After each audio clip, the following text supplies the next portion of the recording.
मी दिवसाला 300 ते 400 रुपये कसे कमवते ते तुम्हाला ह्या व्हिडिओमध्ये बघायला मिळेल. हे माझं पिल्लू, हे पिल्लूला सांभाळून मला सगळे कामं करावी लागतात घरची आणि त्यानंतरनं मी ब्लाऊजसुद्धा शिवते. हे नवरीचे 4-5 ब्लाऊज आलेले होते, ते मला स्टिच करून द्यायचे होते. त्याआधी म्हटलं चला तुम्हाला दाखवूयात आणि हे ब्लाऊज बाकीचे कट केलेले आणि बाकीचे अजून शिवायचे होते. हे दुसऱ्या दिवशीचं रुटीन आहे माझं. अंघोळ वगैरे केली, घरातली सगळी कामं पण आवरावी लागतात. त्यानंतरनं बाळालासुद्धा सांभाळावं लागतं आणि ते करून ब्लाऊज शिवावे लागतात. हे करणं खूप गरजेचं आहे. आपण बाळ सांभाळून सुद्धा पैसे कमवू शकतो.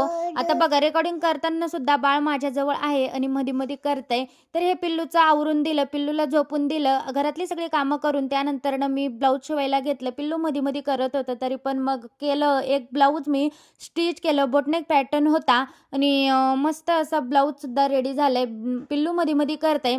तर चला अशा पद्धतीने मी काम आणि घर सांभाळून, सगळं करून, बाळाला सांभाळून